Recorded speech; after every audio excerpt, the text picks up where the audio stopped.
Hello my friends, welcome back to a brand new behind the scenes wildlife vlog, those kind of things.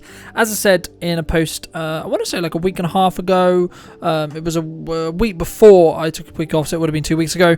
There's going to be quite a lot of wildlife stuff because there is a brief lull in events, and fortunately or unfortunately depending on how you look at it, in the corporate world as well, due to summer holidays, kids, etc. And I've recently started a new production that will be running probably from now through to the end of the year, because I want to show off multiple seasons up at Grovely Wood, which is not too far from where I'm residing now, which is fantastic. And I want to talk through that footage. So this video starts with the first morning I went out, and then went into an evening shoot as well.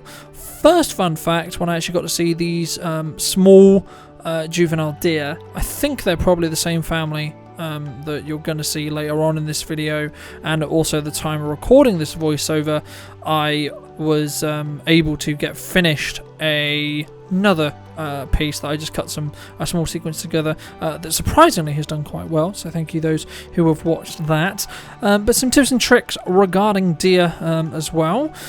Need to remember, one needs to think about, one needs to consider the fact that these animals are used to being hunted, so they're kind of in the middle of the food chain, and they will eat mostly herbs, so your bits of wheat or other crops, leaves from trees, etc., those kind of things, especially when they're young. But also, of course, we will cull them as humans because their populations are huge, wrongly or rightly, but so they are going to be slightly worried, scared, etc. Of a human, especially one that has a camera system, because they don't obviously know it's a camera system.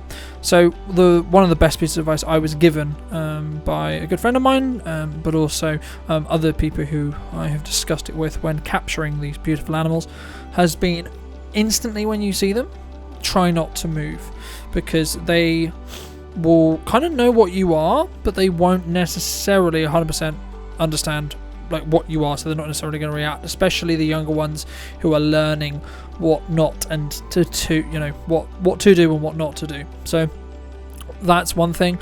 Another thing, again, think about, if you are looking for deer, respectfully of course, where are they going to be? Where are they going to be around? What are they going to be doing? So what habitats are near you? Where can you go? Where's public access? Where isn't public access, etc. Respect the land, respect the animals, etc. These guys then ended up leaving, but quickly, just to finish that point while we move on, the farmers were also harvesting, so I got a couple of shots there. But also keep in mind as well, your smell as a human will be another factor to consider, so try to be downwind of them if you can, so your scent is being blown away from them and not towards them, because it will decrease the likelihood they're going to run away. And if you can, kind of stay within distance and use telephoto lenses to get that closer shots and those closer shots that you want. Then we had some sparrows in the bush.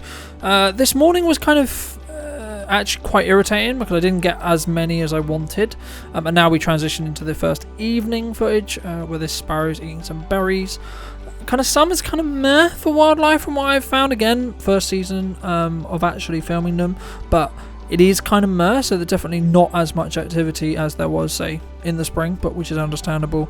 Still got quite a bit of this guy, which was lovely. And then, as it's a Grovely project, there is a beautiful view of the Pointy Church in Salisbury, 3 miles away, so I thought I would capture some footage of that, one of which apparently had some birds in that I've just seen.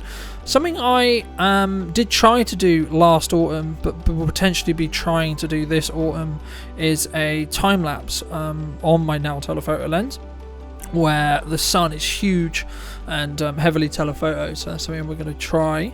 And I just wanted to get these as kind of cutaways for the final Grovely film, because it will show it's like the signature kind of summer-esque piece, or summer-esque idea. The one thing, and there's a couple of things I still need to do and get, obviously, because this build, or this video is still being built and still being shot and in production, is get the establishers of the woods. Got some plans for that, which is going to be great, etc. as well. And this was when we stumbled upon the other family of deer, which is kind of opposite to where I saw the other ones in the morning of, and we got some kind of mix of footage. So something I try to do here is really mix kind of, am I shooting the small ones or the young ones doing some stuff? Am I shooting some wides?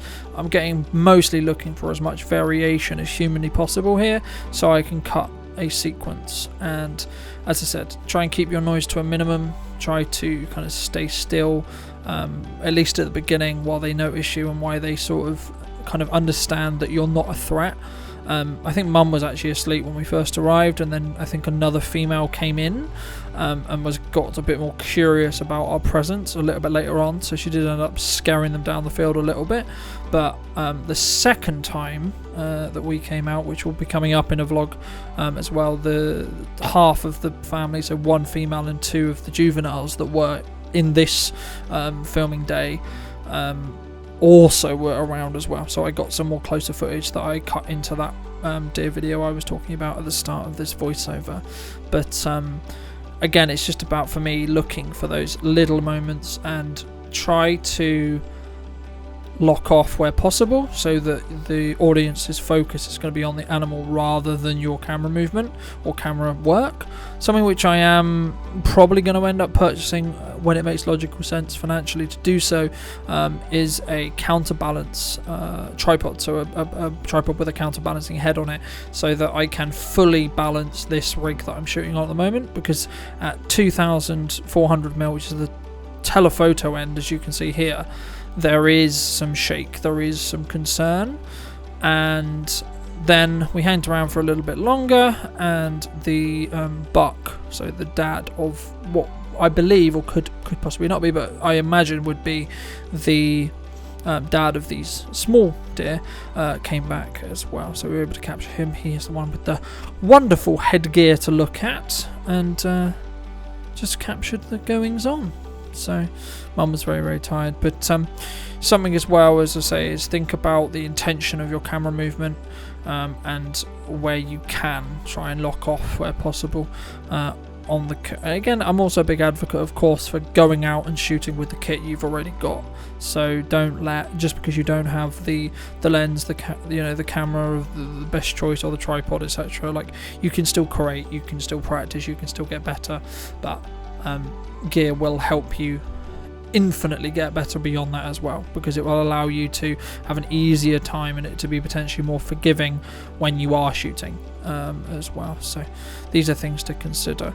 Also, fun fact, when you are this telephoto, you can and do notice, and it is really a factor that you need to consider, which is how much heat haze and how much visibility you really have.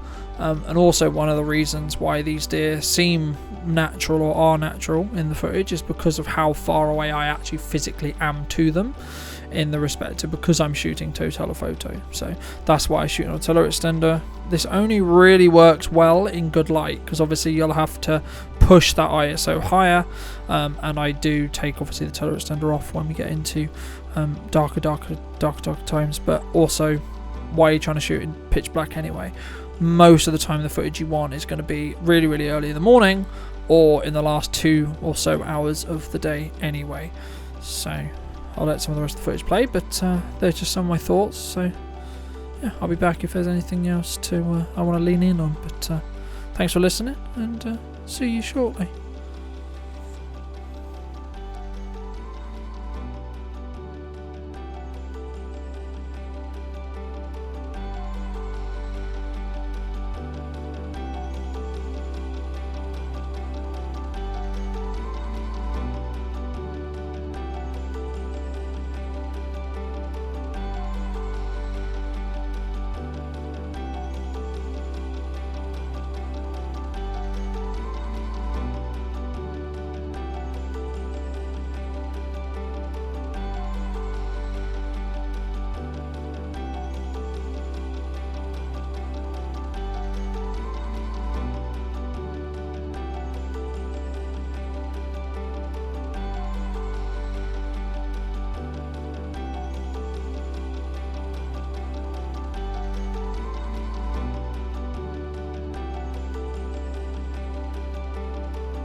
And that kind of wraps up the deer sequence and the you know, the 40 plus minutes that we luckily got to spend with that deer family.